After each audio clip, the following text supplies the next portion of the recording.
Will of the wind. Rüzgarın iradesi.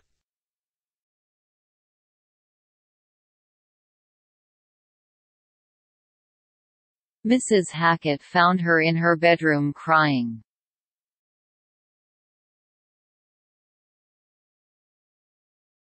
Bayan Hackett onu yatak odasında ağlıyorken buldu.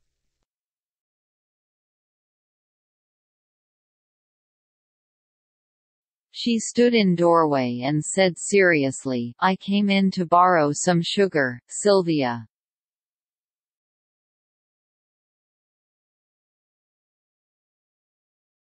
Kapı eşiğinde durdu ve ciddi bir şekilde, "Sylvia, biraz şeker ödünç almak için gelmiştim."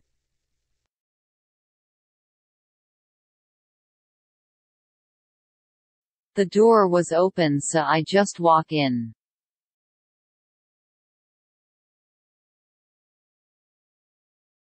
Kapı açıktı, ben de öylece girdim.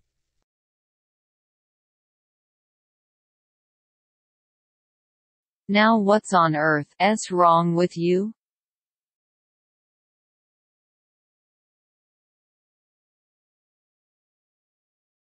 Şimdi senin derdin ne Allah aşkına?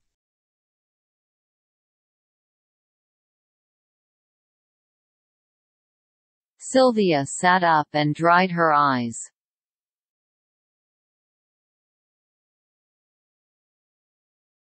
Sylvia doğrulup gözlerini sildi.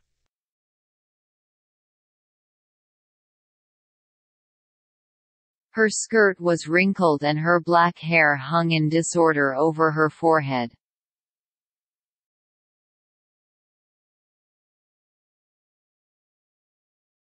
Eteği kırışık kırıştı ve siyah saçları dağınık bir şekilde alnına dökülüyordu.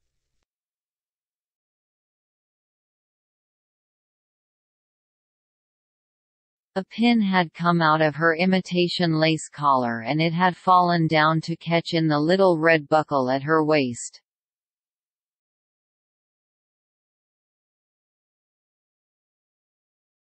Taklit dantele benzeyen yakasından bir iğne dışarı çıkmıştı ve bluzundaki küçük kırmızı kopçayı tutturmak için aşağı doğru uzanıyordu.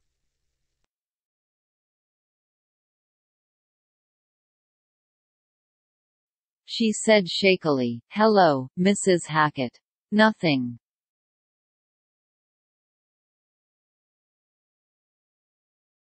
Titrek bir sesle, "Merhaba Bayan Hackett, bir şey yok," dedi.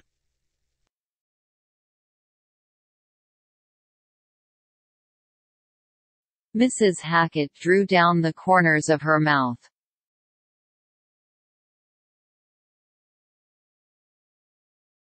Bayan Hackett ağzının kenarlarını aşağı çekti.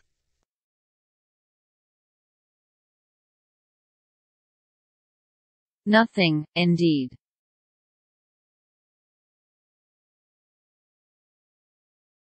Hiçbir şey yok, gerçekten.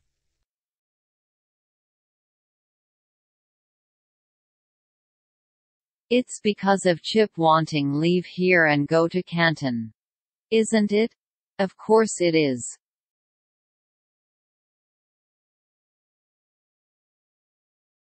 Chip'in buradan ayrılıp Canton'a gitmek istemesinden dolayı, değil mi?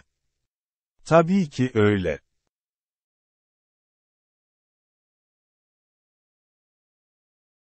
Sylvia pushed her hair aside out of her eyes.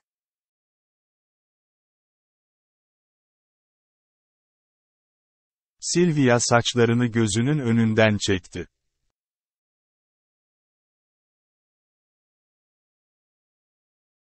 "I won't do it," she said angrily.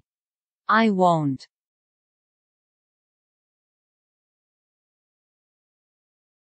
"Yapmayacağım," dedi öfkeyle. "Yapmayacağım."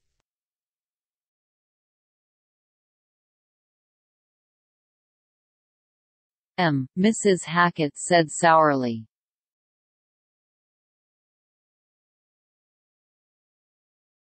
Karamsar bir şekilde dedi Bayan Hackett.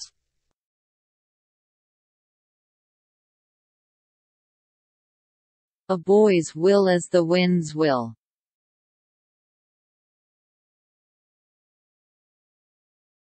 Genç bir erkeğin iradesi rüzgarın iradesidir.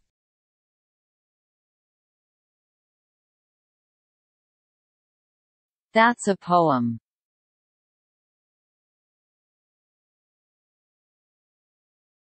Bu bir şiir.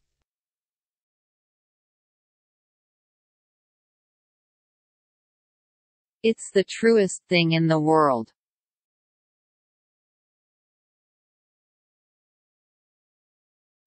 Bu dünyadaki en doğru şey.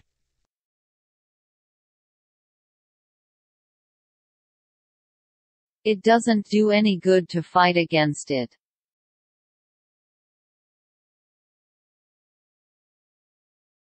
Buna karşı savaşmanın hiçbir faydası yoktur.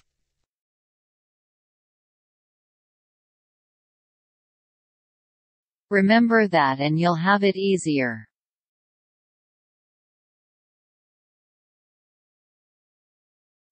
Bunu hatırla ve böylece daha kolay kabulleneceksin.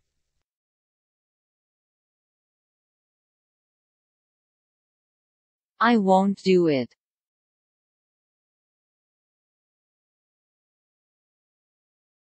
Bunu yapmayacağım.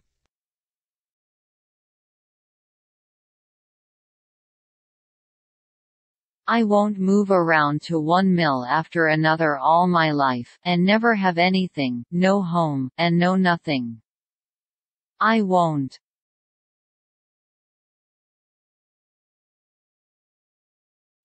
Hayatım boyunca bir değirmenden ötekine taşınmayacağım ve asla bir şeyim olmayacak, evim olmayacak, hiçbir şeyim olmayacak.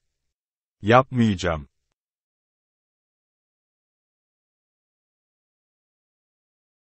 Well, it's his job if he wants to give it up.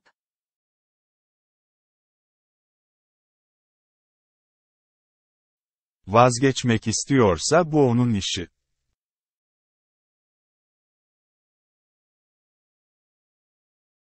It isn't. It's just as much mine as it is his.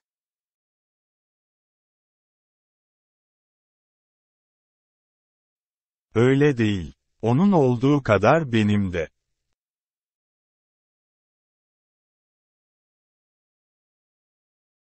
I don't believe in that old idea that a woman's just a slave, to follow a man around whatever he happens to want to do.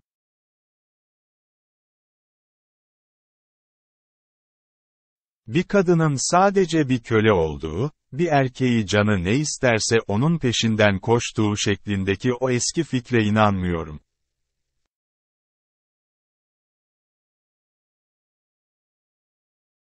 Oh, you don't, Mrs. Hackett said.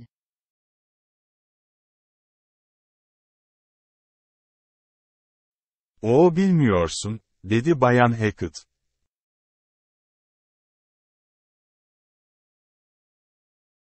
And just what can you do about it?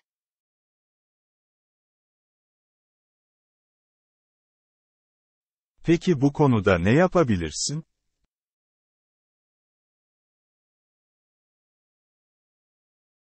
Sylvia bowed her head and dried her cheeks with her handkerchief.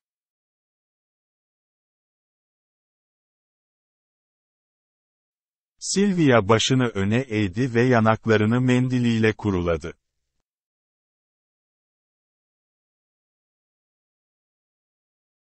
I don't know, she said.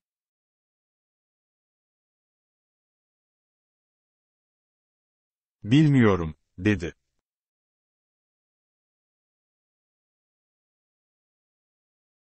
Of course you don't.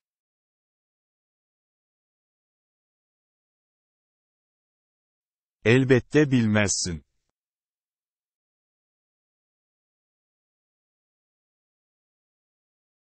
You're nothing but a child, Mrs. Hackett said.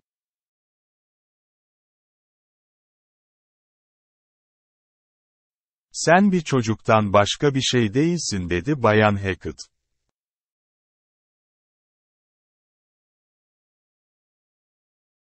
You'll be 20 years finding out what to do, and by that time it'll be too late to do you any good.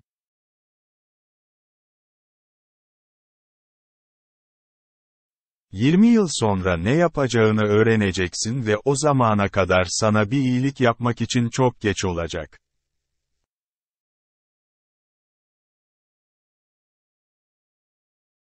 Unless there's somebody around to tell you to begin with.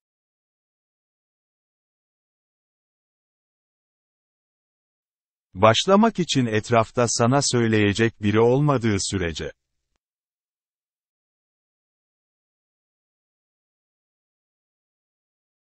Somebody who knows.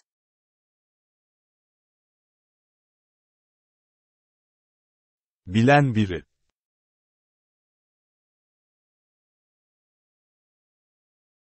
Sylvia was not impressed.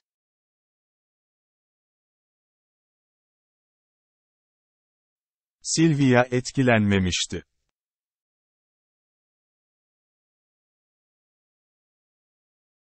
What could you tell me, Mrs. Hackett?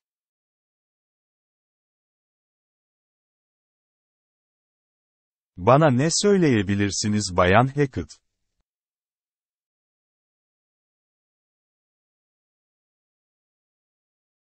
What could anyone do?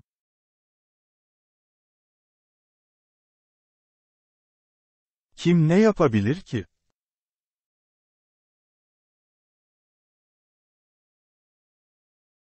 I've argued with him until I'm almost crazy, but he doesn't even listen anymore.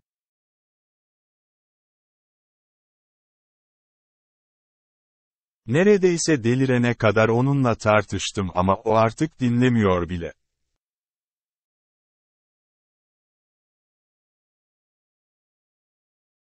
He's got his mind set on moving on, to something different that won't be any different at all, and he'll want to go again, and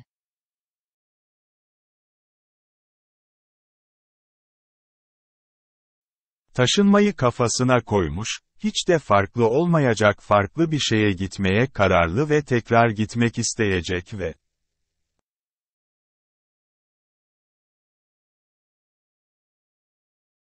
a boy's will as the wind's will, said Mrs. Hackett. That's what the poem says.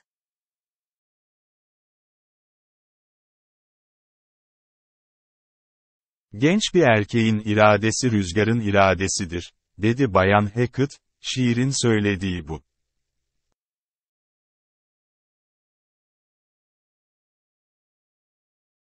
It's just as true of a man or an old man, for that matter.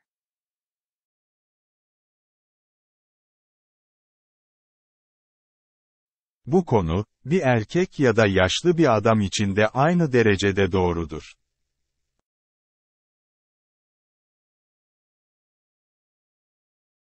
The older they get, the truer it gets, I guess.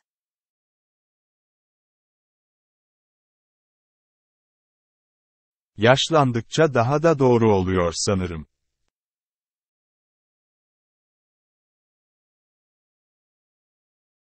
Only they give up trying to do anything about it after so long a time.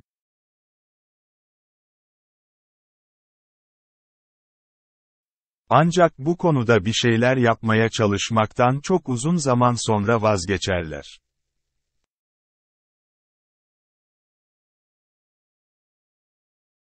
She pushed up her lower lip and looked down her nose at Sylvia.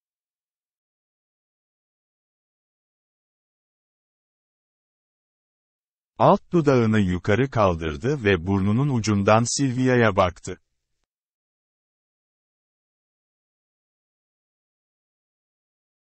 Like Mr. Hackett.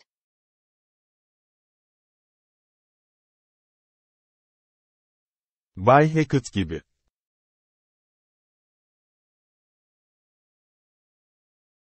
Sylvia looked up, surprised.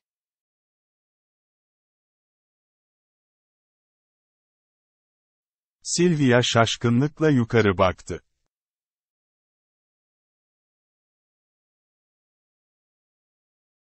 You mean Mr. Hackett used to want to?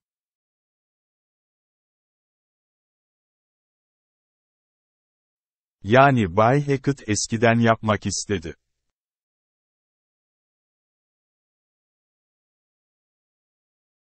He was the hardest man to hold down in this town.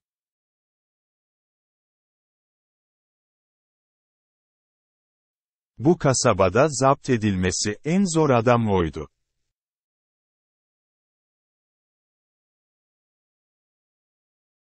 He got tired of everything, that was his trouble.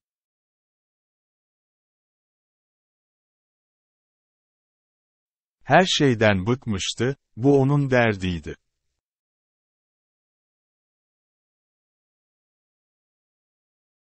It's sort of laziness, that's all it is.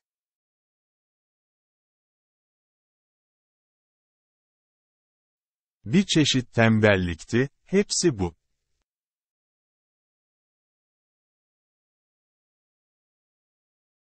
But he stuck here.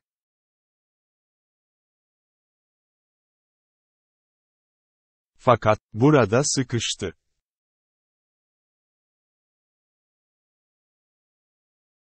He stuck, all right.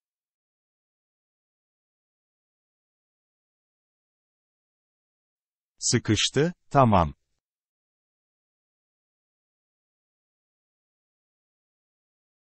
Why? Sylvia asked.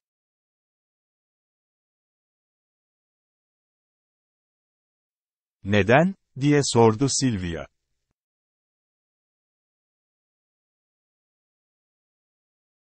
What did you do?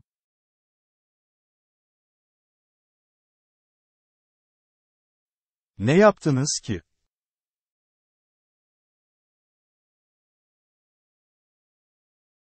Well, Mrs. Hackett said, you can take it for what it's worth, Sylvia.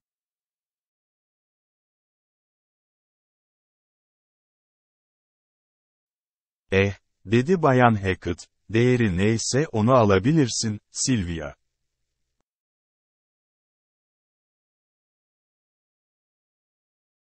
It worked with Mrs. Hackett, I know that.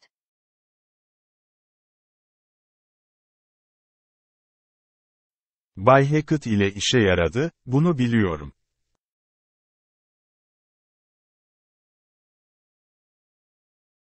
But what was it?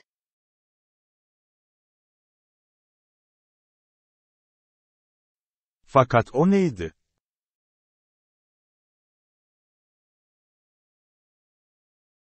Whenever he got all excited about leaving here and going away someplace to look for something he thought was better, I simply gave him his way.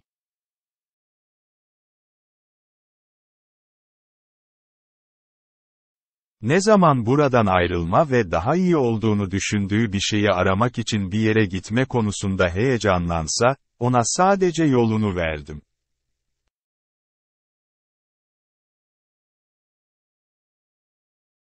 I didn't oppose him in the least.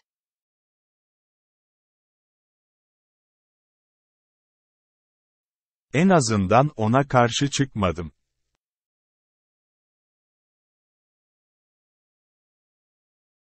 Sylvia looked disappointed and confused. Oh.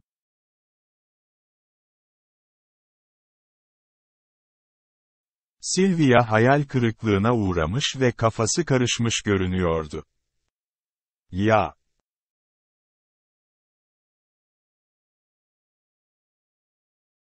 But, Mrs. Hackett said profoundly, he didn't know it.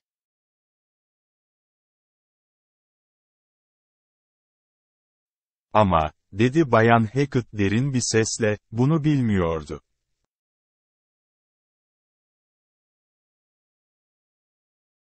I always took him on a trip.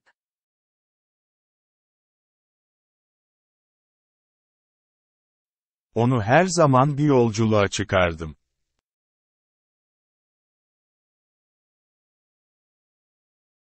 Just a week or so.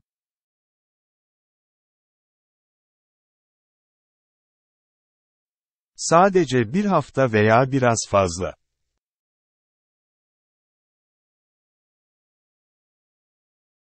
And I kept him on the jump every minute of it.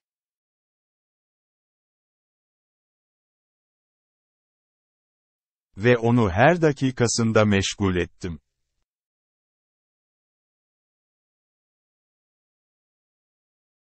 I always liked little trips around, anyway.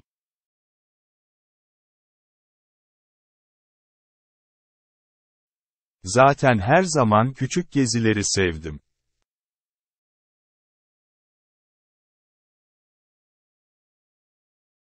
Well, by the time that man would get home again he'd be so tired of jumping around that he wouldn't have left for $1,000.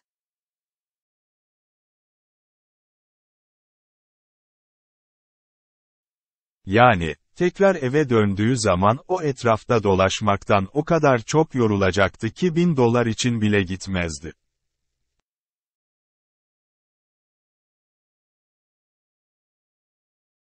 That, Mrs. Hackett said, is something you find about men, Sylvia.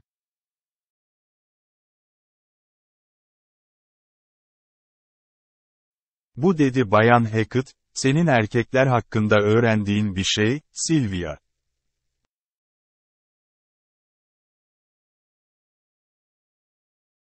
They like to start but they like to get back home a whole lot more.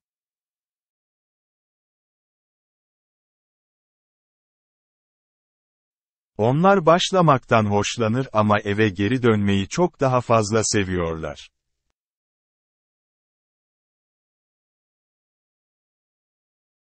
Sylvia said doubtfully.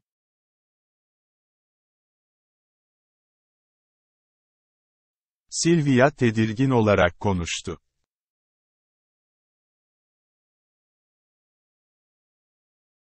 It doesn't seem that Chip would.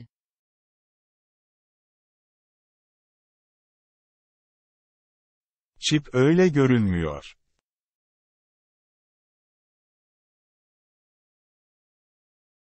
Maybe he wouldn't.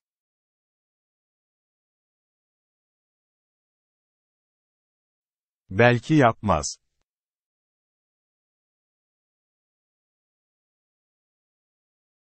I'm the last person in the world to try to give other people advice, Sylvia.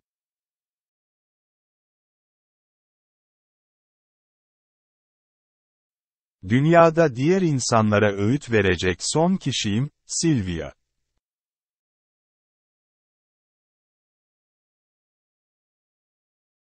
Nobody wants it and I guess everyone has to live his own life, anyway.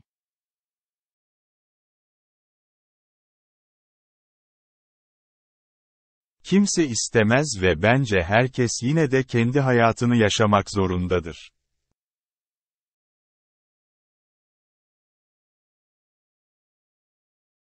But Mr. Hackett says that they're shutting down the mill for a week, and if Chip was to spend that week in a car traveling along fast from one place to another, without even a chance to catch his breath.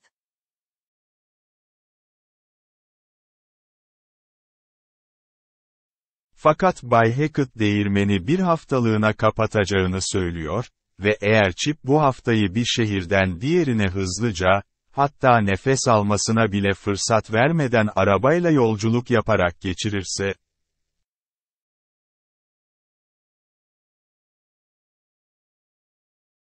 Well, a boy's will as the wind's will. The idea of that is that the wind can change in a minute.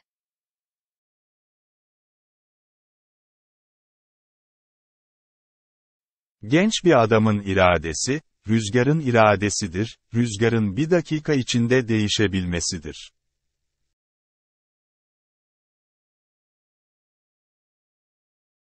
But what if he wouldn't want to go?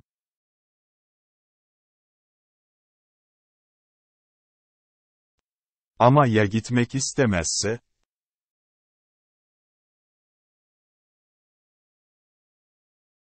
You tell him you want a little vacation before you move to Canton.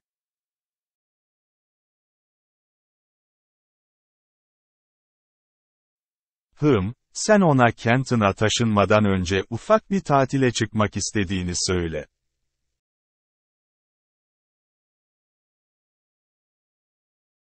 If he thinks that you've given in to him about moving to Canton, he'll take you.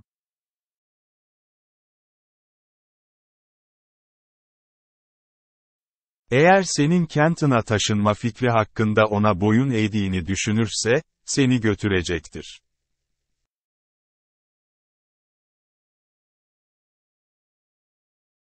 You try it and see.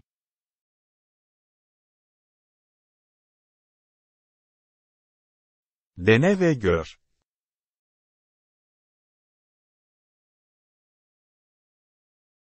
They went up into Michigan, west to Wisconsin, down through Minnesota and Iowa and St. Louis to Memphis, east to Knoxville and up through Louisville to come to home.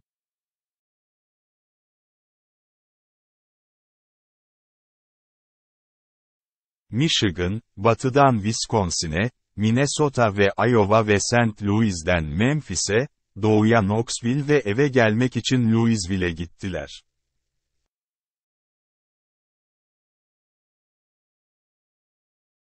They were gone 6 days.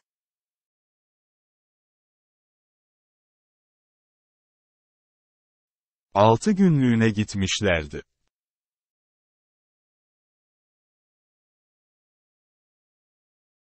Each day Sylvia arranged it so that they got up very early and were on the highway by daylight, and she kept on the job, planning the things to visit at the next stop, until late at night.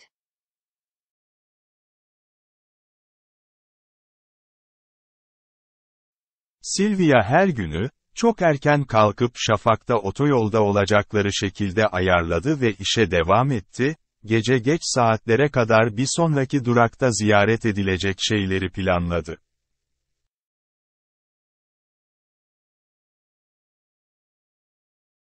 She called upon Chip to stop often at roadside stands, and she filled him with hot dogs, soft drinks and bad coffee.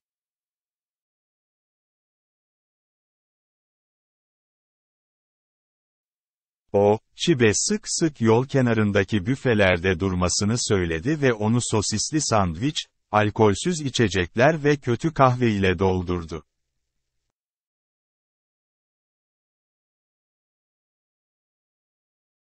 She was surprised and delighted at the dull look that appeared in his eyes on the third day.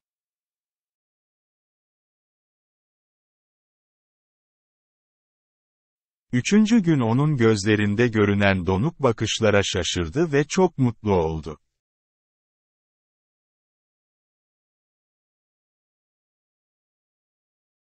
Mrs. Hackett came over the day after they returned to bring back the cup of sugar she had borrowed.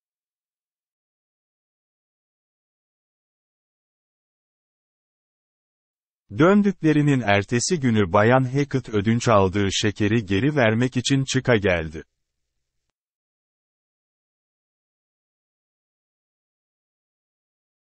She said, "Well," and paused expectantly, holding the cup of sugar in both hands.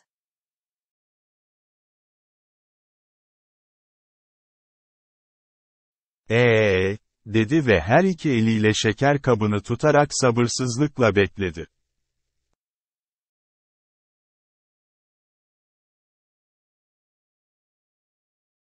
He went back to work today, Sylvia said.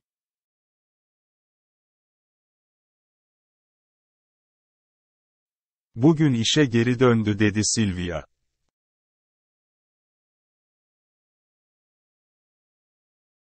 There was a tired note in her voice.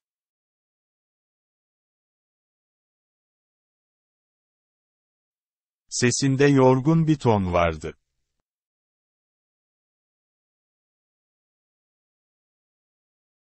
He hasn't said a thing about going to Canton for several days.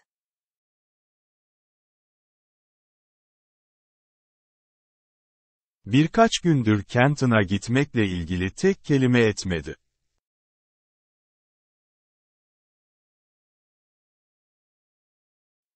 And what did he say when he got home? She asked.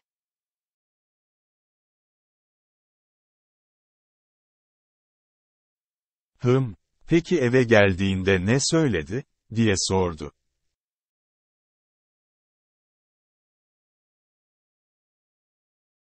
That he never thought home would look so good to him?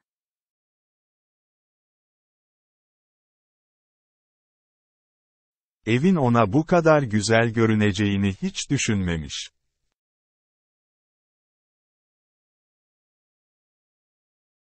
Sylvia nodded.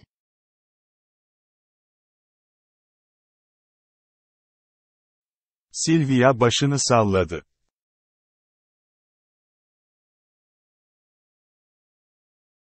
She sat down on a kitchen chair and for a moment seemed lost in thought.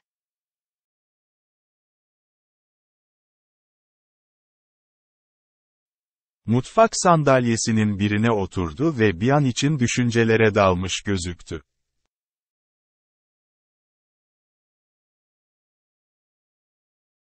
He said exactly that, she said at last.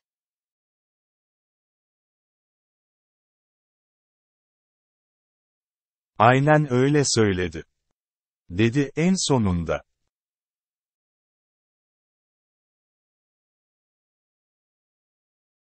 You won't even be able to get him to move out of the house to go to a movie for a month.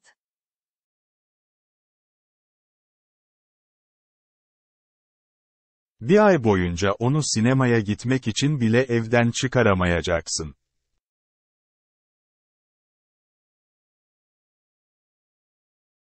I told you.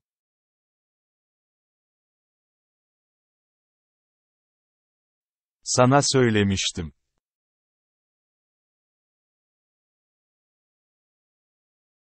Winds will, that's the poem.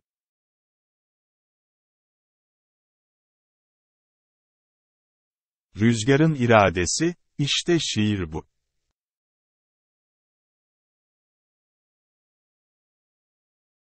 They're all alike, all men.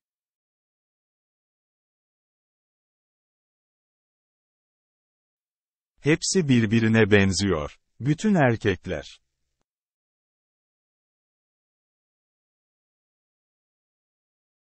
She put the cup of sugar on the kitchen cabinet and looked at Sylvia.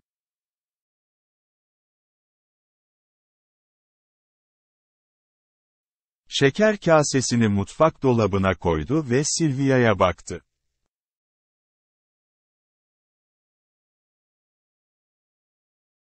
But I wouldn't say that you look so happy about it, Sylvia.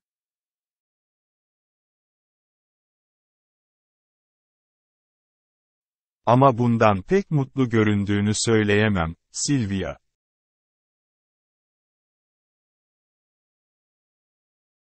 You're tired.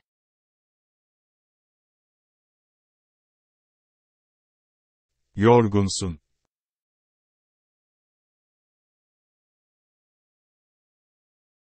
Sylvia rested her chin on her hand.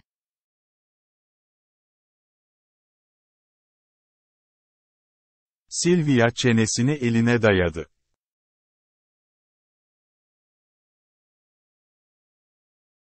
She sighed and said, I'm a little tired of this town, I guess.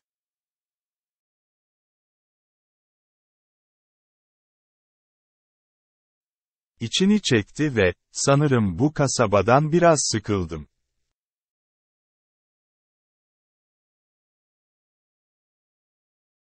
I was just thinking, when we came back yesterday, and it looked so old and so dirty and dull and tiresome, and I thought that we'll spend all our lives here, with nothing to do except the same old, oh, I was just thinking.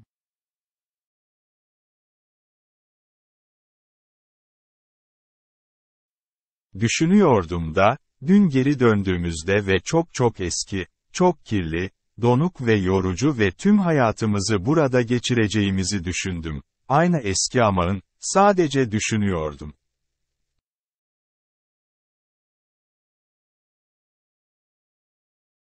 Mrs. Hackett drew back and looked at Sylvia seriously and then said,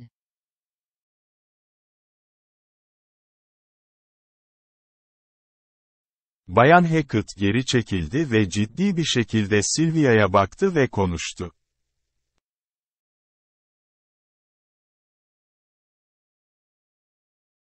You're just tired, Sylvia.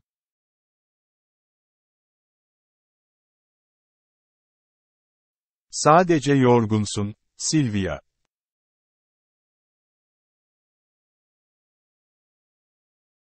My goodness.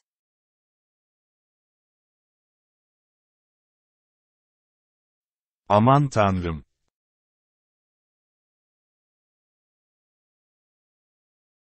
That long trip.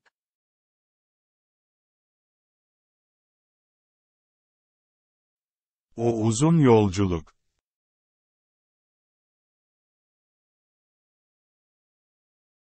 Sylvia looked up and her eyes were shining.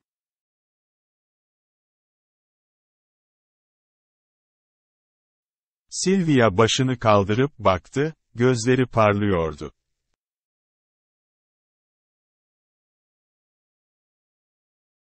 But I'm not tired, she said.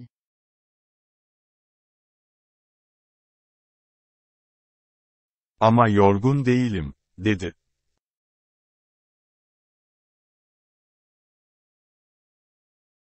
I had a wonderful time.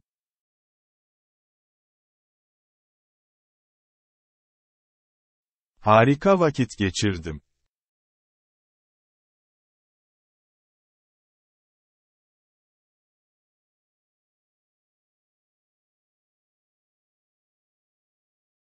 Will of the wind. Rüzgarın iradesi.